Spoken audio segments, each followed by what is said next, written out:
Secretary of staying in my own lane. Oh my goodness! Greetings and salutations, my friends. Oh man, this dude on Facebook, bro. He cracked me up. I think he cake ass nigga. I can't think of what his name is. Oh, hold on. All right. He be cracking me up, bro. What's up, chat? Chat. Tick 'em talk. Irv, you got to get over. You gotta slide to the right. I was letting him get it, but he went in on the other side. Well, you know. I'll let you do the intro, Irv, for it. Man, you always Not let you, but, you know. Yeah, he letting you know. You got it. Hi, Mom. I made it to the big time. I just want to let you know that. No, where you? We love you guys. I don't know what to do with my hands. Are we live? Oh, My bad. See what had happened was I was Tony got me a couple of sweaters. got me 2 sweaters. Tony got me these sweaters. What's up, y'all? Welcome back to another rendition episode of Missing Link, man. I'm Big Irv. To my right, we got. Hi, I'm Dave. That's Dave, guys. I'm Dave. Oh man, you remind me of Lil Dicky because he was coming in like that. Yeah. Said I'm Dave. I'm Dave. Yeah. No, my name is Dave.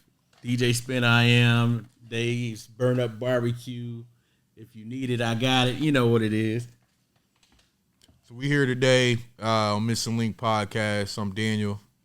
And we just wanted to kind of share some stuff that is on our hearts, kind of go through some discussion on just some, I guess, various topics. A big topic that was going on earlier in the week was that versus battle with No Limit and Cash Money. And I just want to get your guys' not really take on the battle, but just like the impact that either No Limit or Cash Money or both might have had on y'all growing up. So I'm going to start this out because I'm the least one when it comes to rap music. All I have to say is No Limit forever. When I sat and looked and caught the aftermath of it and I seen the end where Birdman did his little, hey man, I'm the one, I was the first one that had the gold teeth in my mouth. I was doing this stunner and all that. And I just looked at Master P and looked out over there on Cash Money side. Nobody was together. Nobody had on the same. There was no cohesion. It was just kind of like one after the other. Yeah. And then you turn around and look. You had the No Limit camp. He had everybody, minus Mercedes. He had everybody, and everybody was uniform. Everybody had on their No Limit, everything. Everybody was suited and booted. Everybody was crunk. A unit. Team, and it was a one unit. It was like one band, one sound. Yep. You know what I mean? And you can see the difference in the leadership. Yeah. You can see the difference in one leader was about everybody and one leader's about himself. Mm-hmm. You know what I mean? And it speaks volumes to Master P. Shout out to his success because not only was he came from the bottom, he got it out the mud, but he took something that could have been, he could have stayed in that his whole life, but he elevated. You know what I mean? He took it outside and saw that it was bigger. He raised his sons. He raised his kids. They're all coming out of D1 schools playing basketball. If you look at Romeo, yeah, he rapped and he did his thing. But his other sons, Hersey and Mercy Miller, they playing ball. You know what I'm saying? He raised them. You see the success and you see the longevity that he's had going from rapping to the league to, coming out with rap snacks and coming out with all different kind of stuff. Magnati, the shoes. I mean, bro, just looking at everything that he's touched, the man is dope. You know what I mean? Yeah. And just solidified himself as he didn't even have to speak and say anything.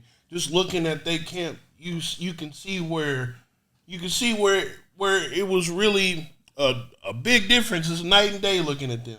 You know what I mean? Even though they came from the same turf, they came from the same essence of Magnolia in New Orleans, 3rd Ward, 4th Ward, 5th Ward, whatever.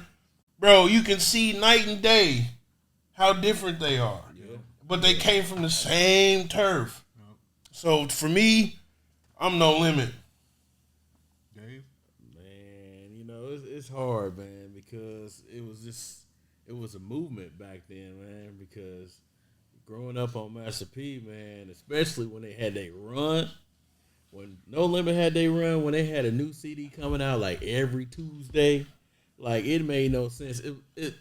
You would open up a No Limit CD and you would see their blueprint of what was coming out next week, next month. This was what was coming, and they was hitting the marks, man. They threw out some stuff, and I had no idea that they had coming out, and I was like, man, that's cool. That's real cool.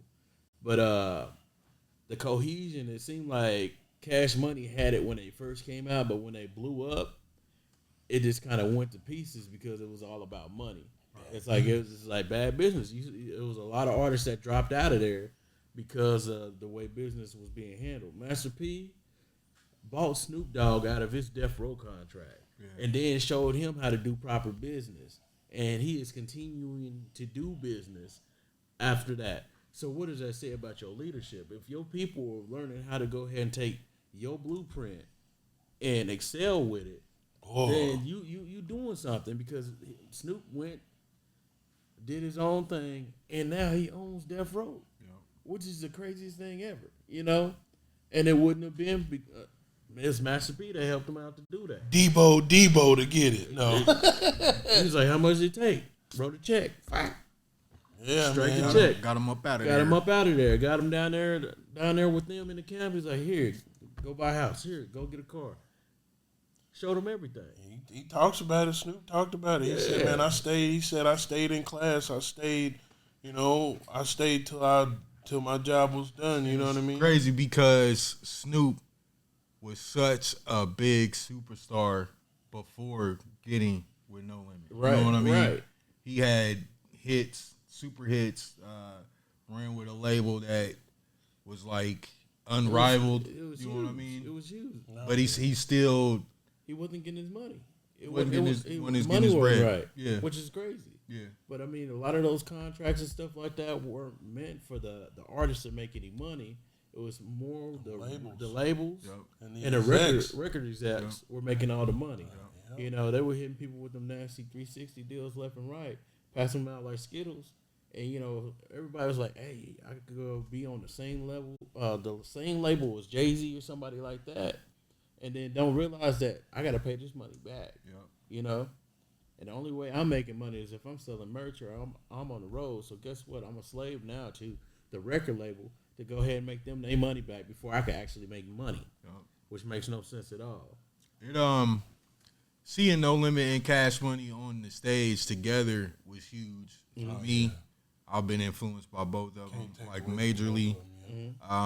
And initially going into that particular battle, I will say I probably had a little more bias towards Cash Money at the time, before the battle and going into the battle, only because their music was most recent to me.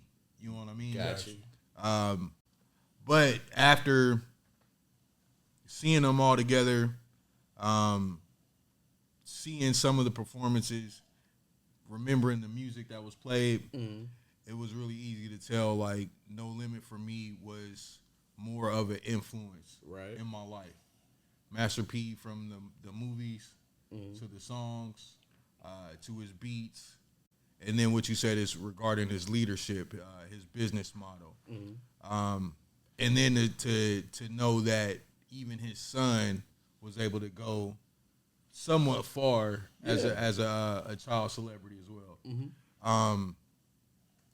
But both have influenced the game, like the music game, in different ways. But I think Master P just No Limit in general, being out of the way for so long, you know what I mean, for so long. I couldn't tell you the last No Limit hit. Yeah, That, it's you know, been a minute. or No Limit artist that has presented a hit on the radio or even had like a presence on social media or anything like that. But to see them like click back up and Like they never yeah, almost Yeah. like it was like a make them say on video, Right. like on steroids.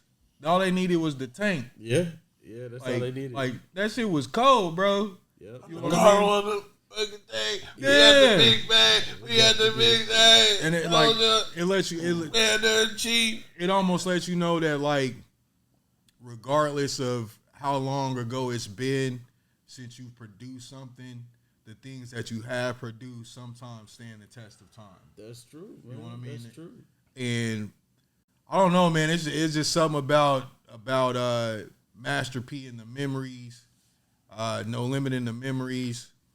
I don't know. It was just it was No Limit for me. Let me If ask Wayne was there, it might have been a Hold different. on. I was about to ask Turk that was same there. thing. Go ahead. So let me ask y'all this. So it was basically two people missing on both sides. Man, Okay, I don't know. I only knew Mercedes. Who was missing on? Mystical. Oh, yeah, okay. yeah. Mystical. I can't forget, man. I forget, man. Okay. Mystical. So I didn't see how I I'm forgot thinking that like if Mystical was there and then you had Turk and Wayne, I think it would have got heated. Oh, I think it would because it's a couple of songs, boy, that they could have just threw out there, you know. So my take, I would say this. I give it to No Limit all day long because I remember both of them. I'm 41, so I got the taste of both of them. Because Cash Money was more prevalent when I was in high school. Because we had some guys. It was a group of guys in my high school. They called themselves like mimicking Cash Money. You know what I'm saying? So they had a little old rap group and they all rapped and all that. I remember when they said they had went to the Cash Money concert, but they had went to Bannister Mall and got them Geneva watches, and they said that Cash Money them threw it to him at the concert. But anyway, I have to say that experiencing both of them, to me, No Limit wins, but man, you can't have Cash Money without Wayne. Not at all. No, it Wayne was, bro, if you look at from when he started till now, the dude don't write on no notebook. He goes into the booth and it's here. Yep. Like the dude went to college. People don't know that he has a college degree. Like you know, so to be a rapper and you got a college degree and you've learned not just how to manipulate words, but you know the meanings and you know the concepts. Like, man, he took it to a whole nother. Bro, I don't know nobody to spit like him. I can't lie.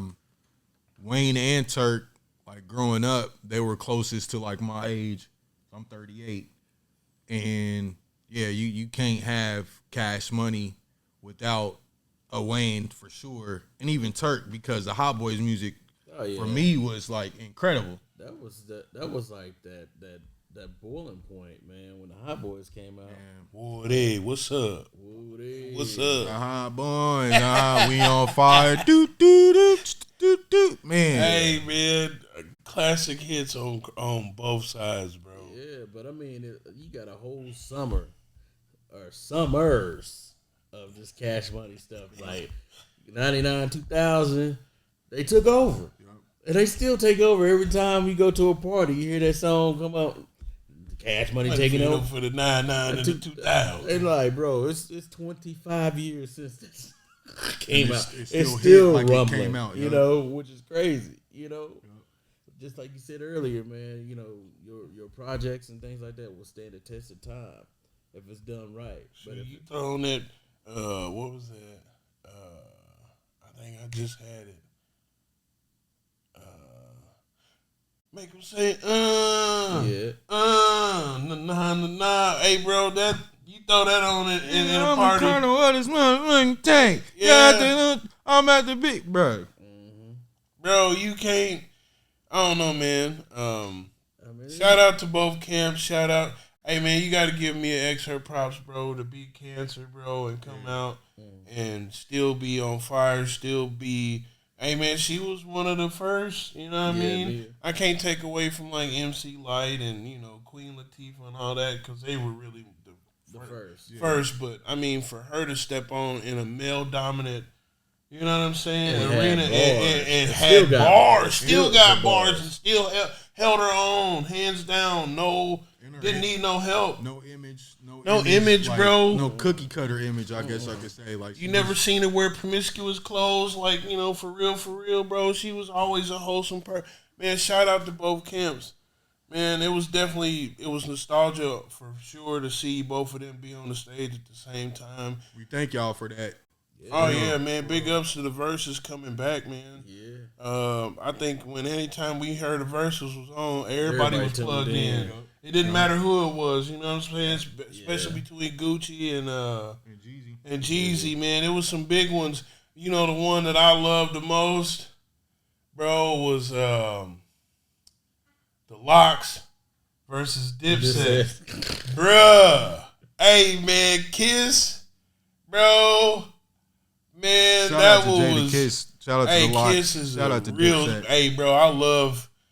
I don't know. I've taken a strong liking to East Coast rap, man. Them guys, I like it all, but man, Kiss, Dave East, who else is AZ, Nas? Like, man, everybody Foxy say that. Brown, shout out. Foxy Brown, man.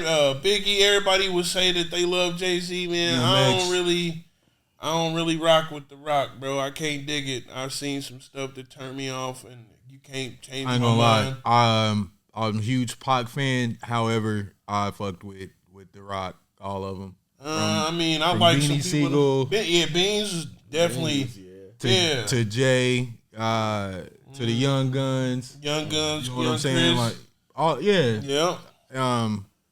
Memphis Bleak, yeah. Man, I guess high rolling down the I-9, bro. Man, music is different, man. Let me ask y'all something though. With the return of Versus, the format changed. I don't know if y'all realize that. So they used to go 20 deep into a catalog, and now they're going 10. Yeah. It's like, do you feel like we getting shortchanged because a lot of the artists that wanted to be on Versus really didn't have the catalog to actually do a Versus properly? Or do you feel like they should try to keep the same thing, and if you ain't got it, you shouldn't be on it? I think nothing is what it once was. You know what I'm saying? Nothing ever is what it once was. But I think the fact that it happens for me is more important than the amount. You know what I mean?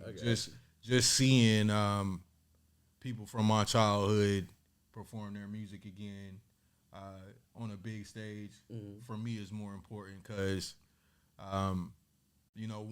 sometimes it's like one song has the weight of like 10 songs or 20 songs. That's true. But I mean, to each his own. Of course, I think it would be nice to go through a fuller catalog or a deeper catalog. But I mean, just it taking place for me is more important, like in the bigger picture for me. So the celebration of the music in general. Yeah, because that's what it. Because it's for the culture, to show people what. Go ahead. No, go ahead, bro. I would say I like the new format because it makes the artists really have to dig in their bag. It makes you have to really pick. Like 20 songs is a lot if you think about it. Because back then, songs was 3, 4, 5 minutes long. Right. Now the essence of songs is under 2 minutes. Right. Mm-hmm. You know what I mean? So if you're looking at catalogs going back, man, it's hard for cats to pull 20 songs. Now it's even harder for them to pull 10.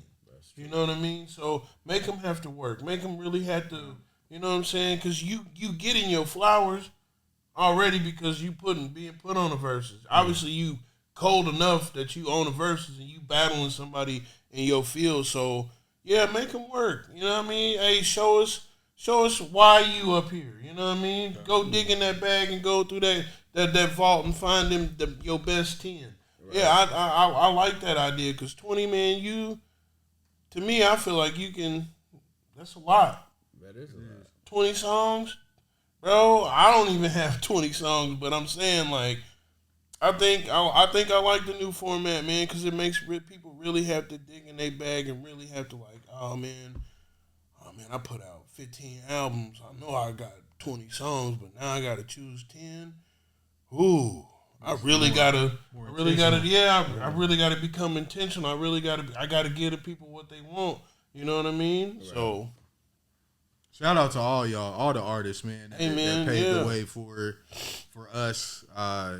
Listeners, creators, hip hop is a newer genre than most of the genres that's been out, and it's just been amazing to see, some of the music carry over into this generation, and even seeing like cats that are like younger than us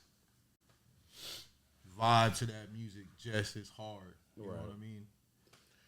The one thing that I've started realizing with music now is it's starting to evolve even more. Like Shabuzi took Tipsy. Yeah, Jaquan, shout out. Shabuzi, shout out. And it's like St. Louis, shout out. We grew up listening to that song, and then you're like, oh wow, he took that song, crossed it over. He smacked it up, flipped it, rubbed it down. Oh no! And Jaquan is getting residuals from that, which it says a lot about the artist Shabuzi for doing that. But go ahead, my bad. Yeah, no, man, that's the whole conversation. But it's crazy how the things that we grew up on, how it's expanding and evolving and going, and because it was always a separation between the music. You know, even back in the day, black music was R&B. Pretty much, it was stuffed in R&B. But now it's crossing over where we got pop music. People going over here. Beyonce just went over there, country like all the way. Like, get out the way. I'm gonna go do country now. Drake has done dance hall stuff. It's just everybody's just touching on different levels, and you just sit back and like, they try to pigeonhole a lot of these artists, and they show that they have depth and range.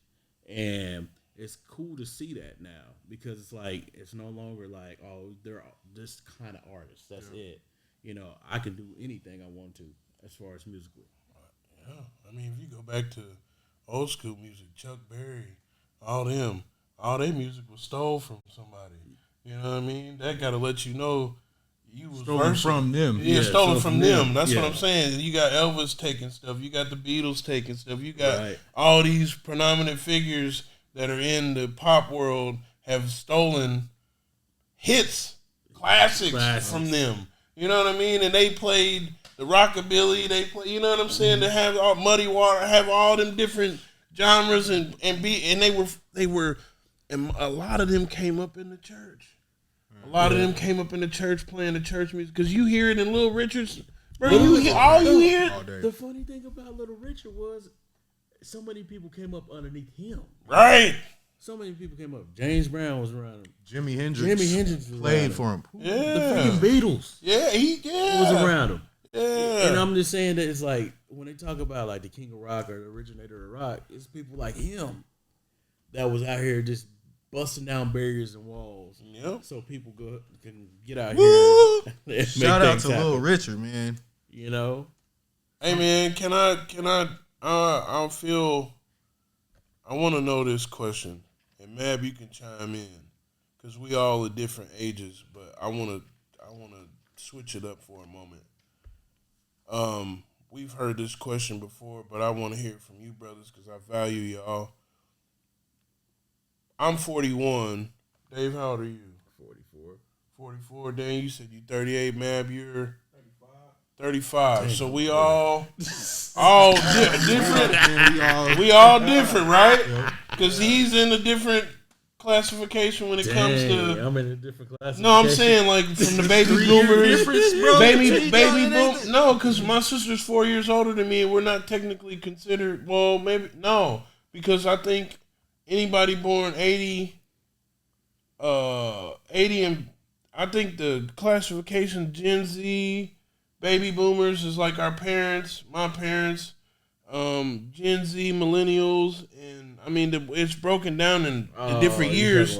So I'm saying, what would you say if you could go back to your?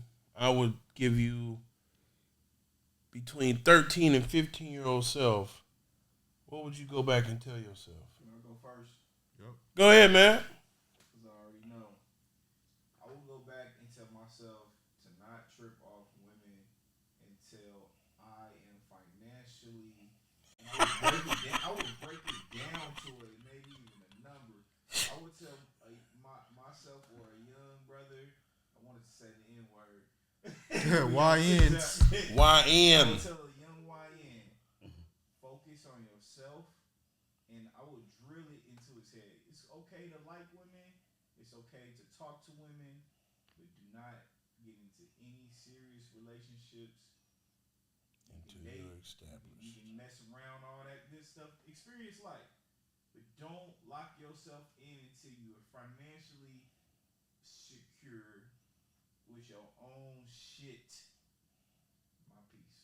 Agreed. I'm not gonna go that route, but I'm gonna extrapolate from that. Hey man, just to tell you, I feel you, bro. Yes, I feel you. A lot of things would have went smoother. I'm gonna extrapolate from that, and I would say save my money from the jobs. Yeah. Like when you start working, save your money. Man. Like put some stuff back. Like put some stuff back. That man, you know, you can imagine how much you would have at the age you become. Like I'm 38. I started working 8th grade summer, going into 9th grade. And if I look back and just put something back a little bit from that time until now, oh my God, you know, I was taught, you know, money isn't everything. You know what I mean? And to an extent, it's very true. But once you hit a certain point, you start understanding how valuable money is to all aspects of your life. It's not your life. You know, you definitely do what you love to do and don't let nobody tell you any differently. That's something I would tell myself. But when it comes to you putting in work, you gotta put back some money for yourself. You know, because with the way that economy changes over time, the way that cost of living changes over time, the way that you change over time, the only securities that you have in life to allow you to have some sort of, I don't even want to say comfort, but some sort of like way to maintain yourself in this world independent of others is having that money. You know what I mean? Having that money. Yeah, and it's not a negative thing. I think we're taught in a lot of circles that, you know, the love of money is the root to all evil. Because of it, many people, you know, went astray, blah, blah, blah. And it gives a sour taste in your mouth about it. You know what I mean? I was fortunate to have parents that worked hard as fuck. You know what I'm saying? And they provided a lot of things for me. So money initially was never my main worry. You know what I mean? My main hurdle. Like all my basic needs were met. You get older and you realize, man, if I don't show up to work, you know what I mean? Bottom line. That bills gotta get paid. It gotta get paid. And people are only gonna help you for so long. You know what I mean? And you wanna be able to depend on yourself, but to put yourself ahead, to be able to afford certain things without having to struggle. You know what I mean? You gotta put something back. Right. You know what I mean? Dave? Man, I'll be honest with you, bro. I wish I would have just stayed in the crypto game. It's like when people started talking to me about like Bitcoins back in the day when it was like nothing. And it's like, man, ain't nobody worried about this make-believe money and stuff like that. And then like as I got older, I had a homeboy talk me out of it. Like, You don't need to be trying to mine Bitcoins and stuff like that. They already got it locked up and stuff like that. But then there's another partner that had a little mine in his basement, and bro ended up mining like 6 or 7 of them jokers. You know, whole Bitcoin. Them was worth like how much money now? Like 100 and something. It's more than that, I think. For one now, you know, and people was giving out like they like I forgot what pizza company was taking Bitcoin, but then it was just like, hey, you know what? I'm paying like 25,000 Bitcoins for a pizza, you know, and now one Bitcoin is worth like over what? One Bitcoin is worth 109,659. Woo! 60 cents for one. And people was just throwing them around like thinking it's make believe money, buying pizzas like 20,000 Bitcoins. Let's take that to the calculator. You said your buddy got 6 of them. Yeah. 109 times 6. He's over a quarter or over $500,000. Yeah. Hey, so yeah, I feel you. Yeah, I feel you. Just sitting on them jokers, you know. And it's crazy how an opportunity can present itself, and the way that we've been taught is not to jump out. And I think we stifle ourselves a lot of times because we listen to other people. It's like, hey, don't do that, or I wouldn't do that. I had to get past that a lot of times because when I started DJing, people said I wouldn't do that if that was me. Yeah. You know, and I had to realize that you're right. You wouldn't have done that, but this is right for me. Right. It makes more sense for me Right. and my situation that I got going on. When I started doing catering and stuff like that, people were telling me, "Oh, you should cook this or you should cook that." That's not for me. It's not me. You know. And the more I try to do this stuff, like people try to suggest to me, the more it didn't work. But it's more I try to do my own thing. It worked out, you know. Yeah. So investing in crypto, holding on to crypto, and just knowing that you should do your own thing and not worry about what other people say. Amen. That's what I would say. Irv? I got plenty of things I would tell my old self, but the biggest one, don't try to fit in.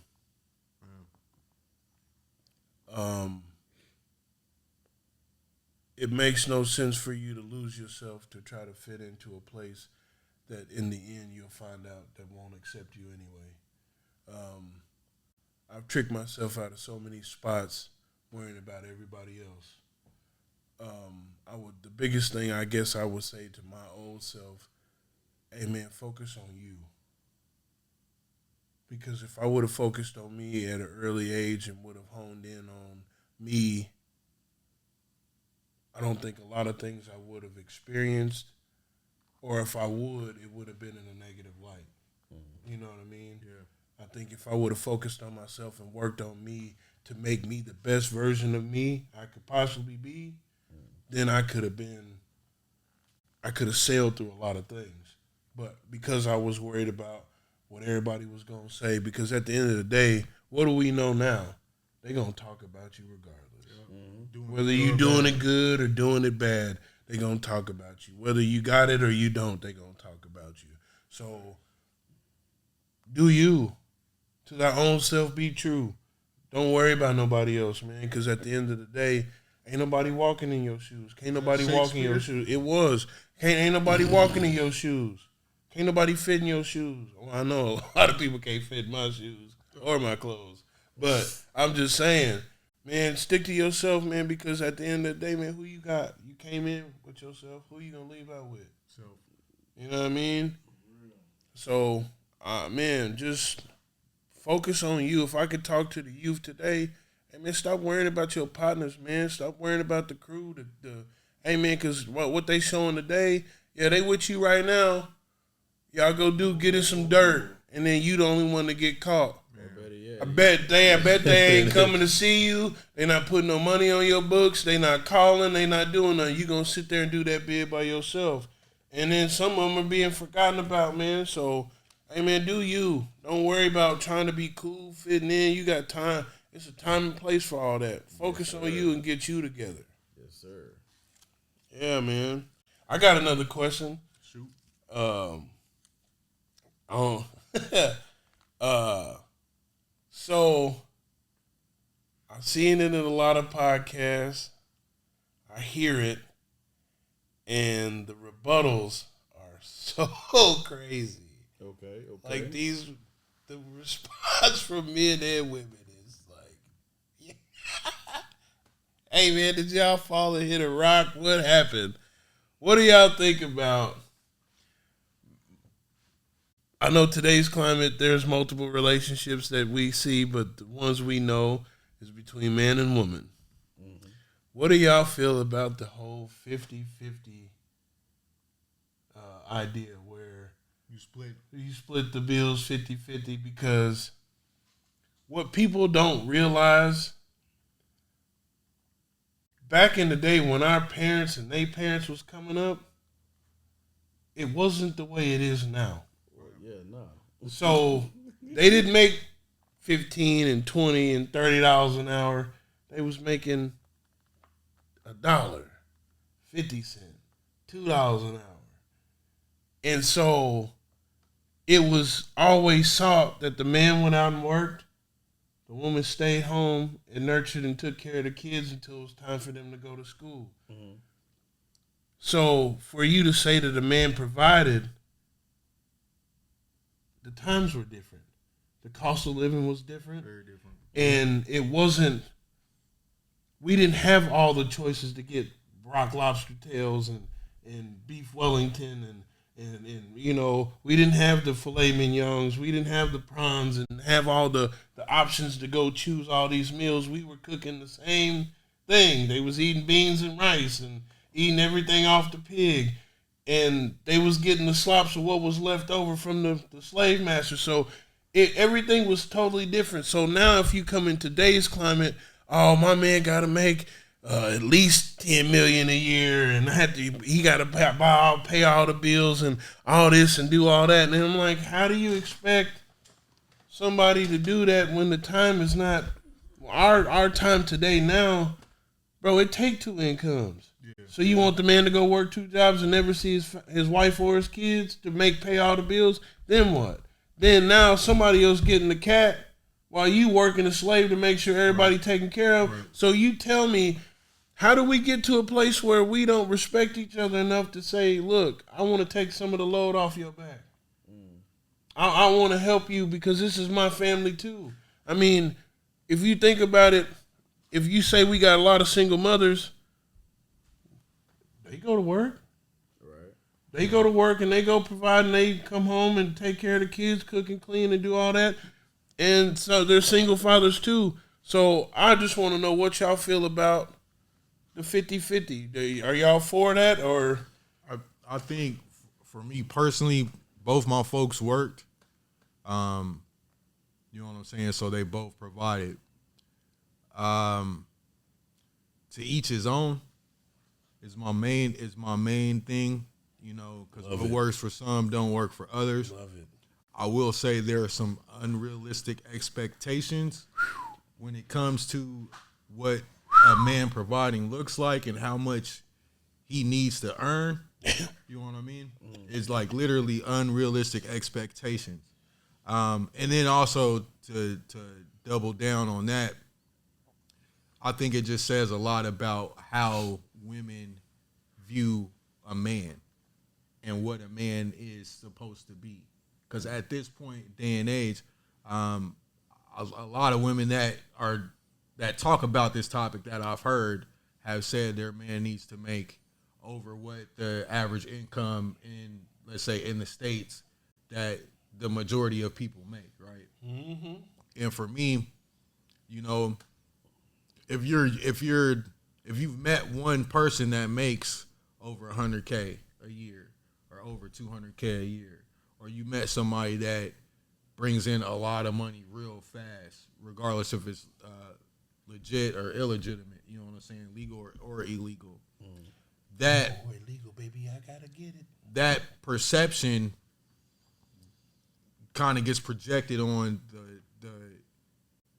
the whole group.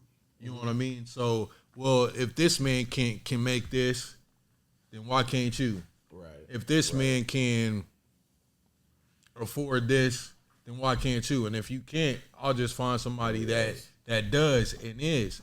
And that's all well and good.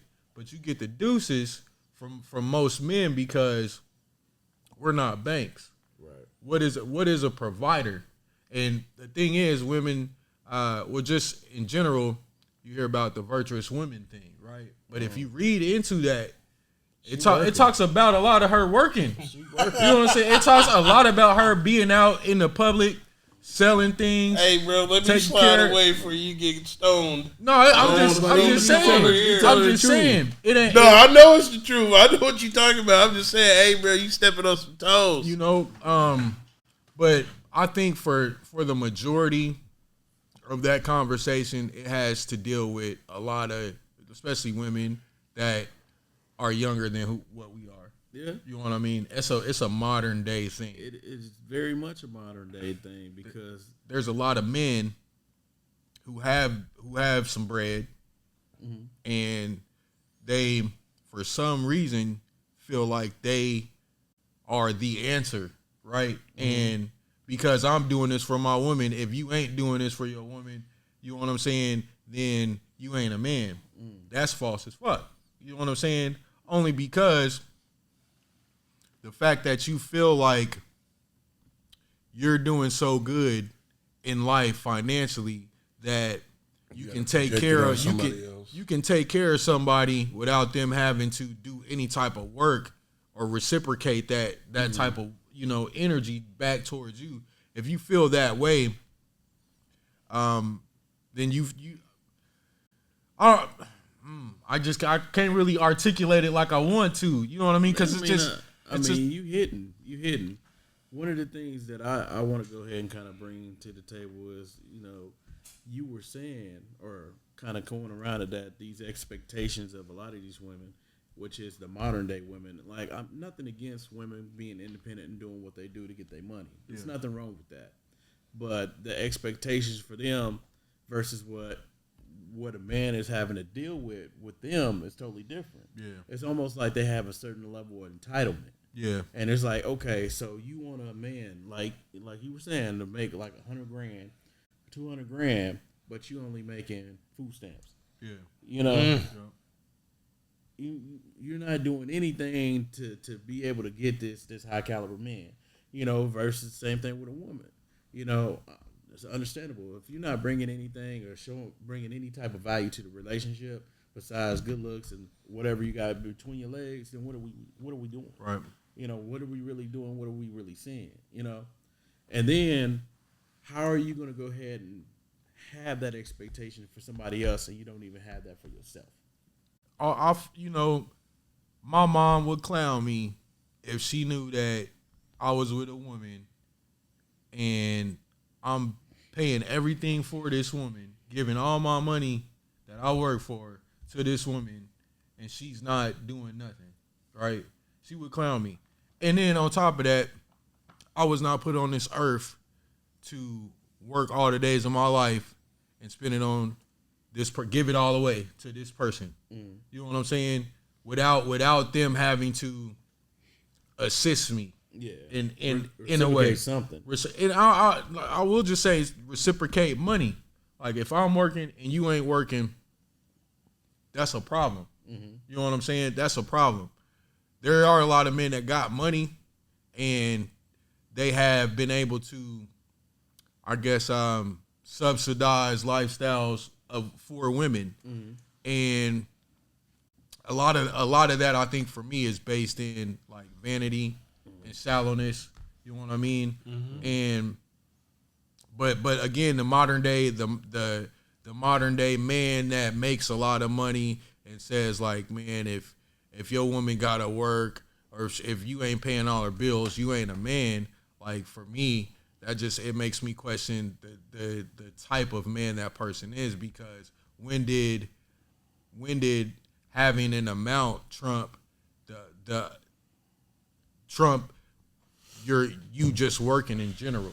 You know what I'm saying? Being there for your family, because if you're able to provide financially is that really providing for your family? That's not all what providing is, though. Right. That's what he's saying in so many words. Yeah, it's not. Shout out to Trip Fontaine, man. He said, if you only have the concept of a man providing as money, then you don't know what a real man is.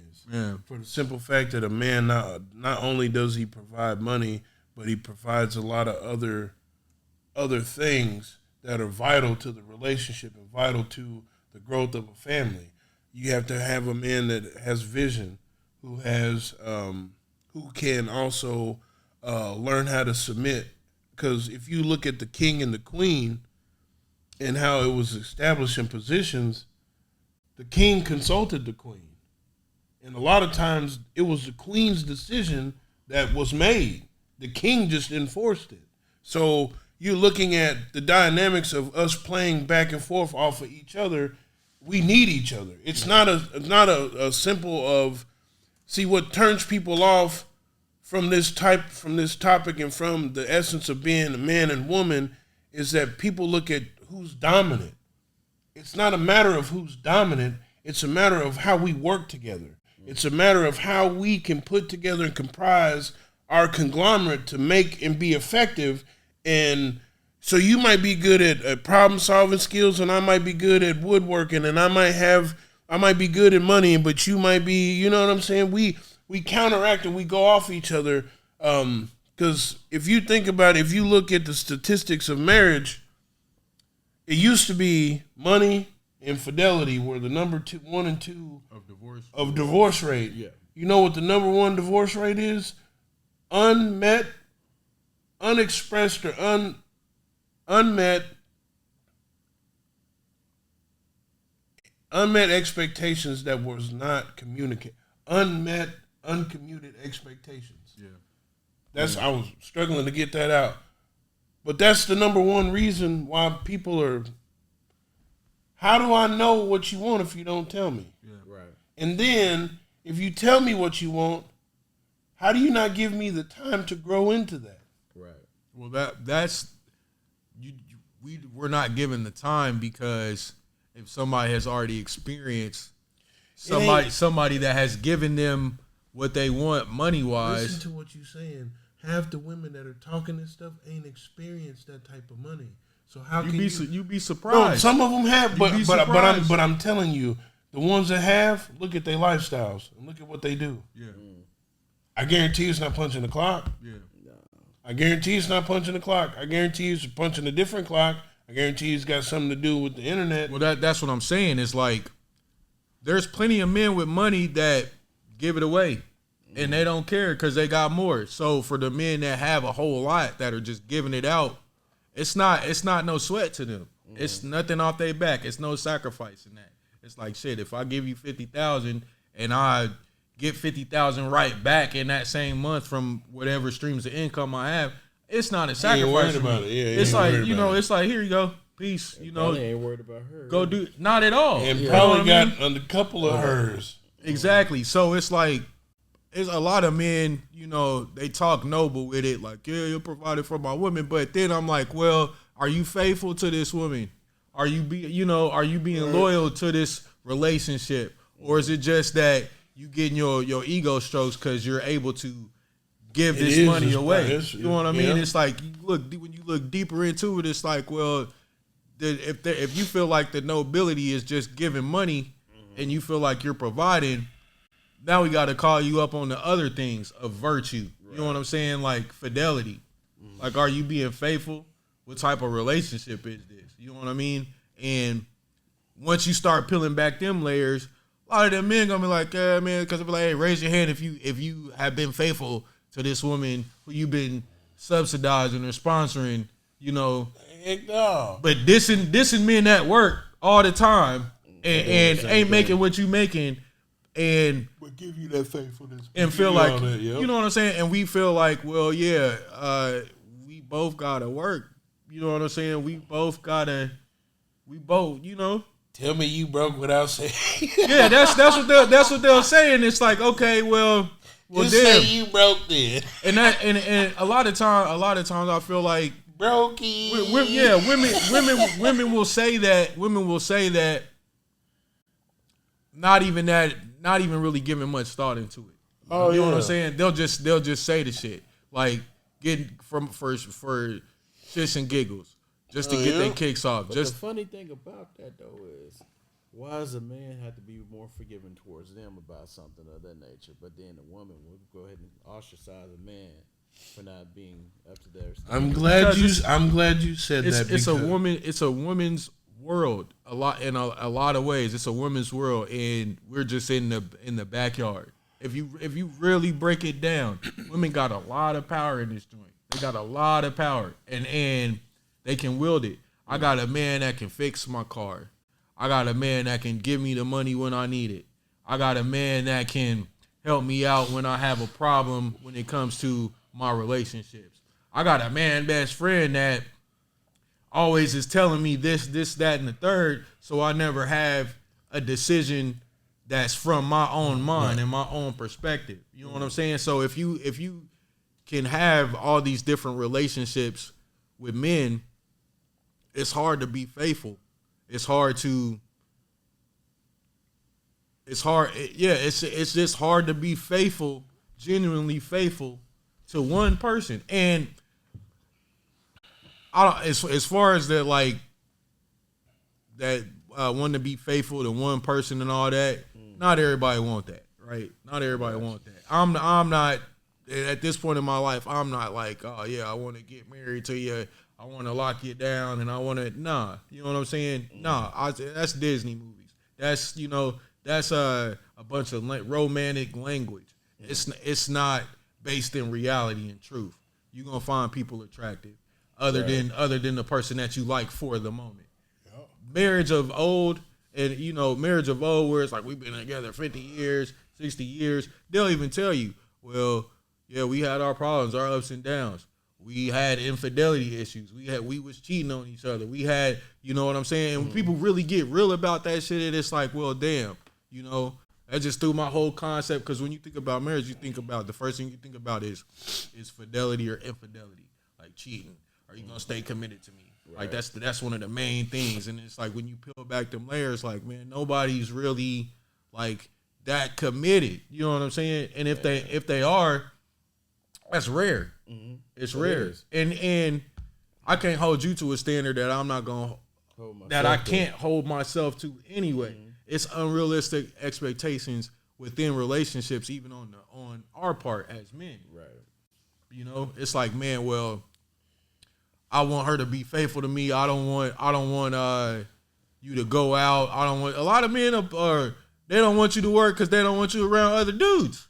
You know what I'm saying? I want to keep you locked tight down in the home. You ain't got to worry about shit. I don't want no other man coming to fix the yard, to fix the sink, to fix the plumbing. I'm about to go to work, put this chastity belt on. You know what I'm saying? And it's like, I feel like some women just got tired of that shit. Like, lock it up for me. You know what I'm saying? And all the while, he might be stepping out. Yep. You know what I'm saying? All the while, he might be playing in another backyard. And it's a lot of people talk and shit, but at the end of the day, like, it's hard to even be faithful to self. Like, we fail ourselves every day, bro. Yeah, like we try to hold up an image, you know what I'm saying, to the public or to our kids or to the one that we professed our love to all the time. And it's like when we really get to that time of night where it's just us by ourselves, looking in the mirror or in the bed under the covers, and we really start thinking about this shit, it's like, man, I'm not really that good of a person. I'm not really that loyal. Yeah. You know what I'm saying? I'm not really that. I mean, that's self work going on right then, man. You're right. You starting to realize that you're not really that person, that image that you're portraying, and I mean that's just a part of growing up and evolving. It is, and you experiencing that and coming to that realization at that moment in time in your life. That's an amazing thing. Not everybody does that, But I just want to say I have had a wonderful time with y'all. It has been great. But I got to go to work in the morning. I was going to say, I'm going to throw this last little thing out. I was like, if you got 3 minutes, tell me, do y'all agree with this statement? Men give unconditional love, and women give conditional love? I don't agree with that. I would say it's the other way around. Because most of the time, like, if you get a woman that really cares about you, that's in love with you, she would care for you without any type of rationality or anything. You can almost go upside her head, and I'm not condoning physical violence. No domestic violence, baby. Nothing like that. But No I'm just cases. saying that a lot of women love people to death, literally. And a man will sit up and look at a woman and is like, oh, you're not giving me the type of love I want. I'll go ahead and get it from somebody else. Right. It's a logical thought process. Women are emotional. Men are logical. And that's why it's love and respect. Women want love. Men want respect. So if a man is not being respected in the home, guess what a man does normally? He's like, well, I ain't got to deal with this. I deal with enough of this at work. Yep. I come home and I got a war with you too. I'm going to go somewhere else where I find a soft place to land. The Bible says that a man, it's better for the man to be on top of a rooftop than to be in a house with a nagging wife. Man. No, I'm teasing. No, that's biblical. That's biblical, but I threw that out there, man, just so we can have something to piggyback on next week. I think we should tap into that because I believe that there are some layers to that. Yeah. And to say I agree or disagree, then we have to talk some scenarios because I believe anybody can show unconditional love. It's just depending upon the person. And I think the value of that person and what that person means to you. Because I've seen it a lot of times where the woman's deeply in love and the man is there but not there. Yep. But I've seen it on the flip where the man is deeply in love and the woman's there but not there. Yep. So it's a catch-22. But hey, man, thank y'all for tuning in, man. Hopefully everybody's enjoyed what we've been talking about. Thank Dave for coming through, man, blessing us with his presence, point of view. Daniel, it's always a pleasure, bro. Always linking up with you, man, doing this. And so, missing link for next week, unconditional love. Do you give it or do you receive it? And if you do give it, who do you give it to? And if you're receiving it, why don't you give it? That's my take.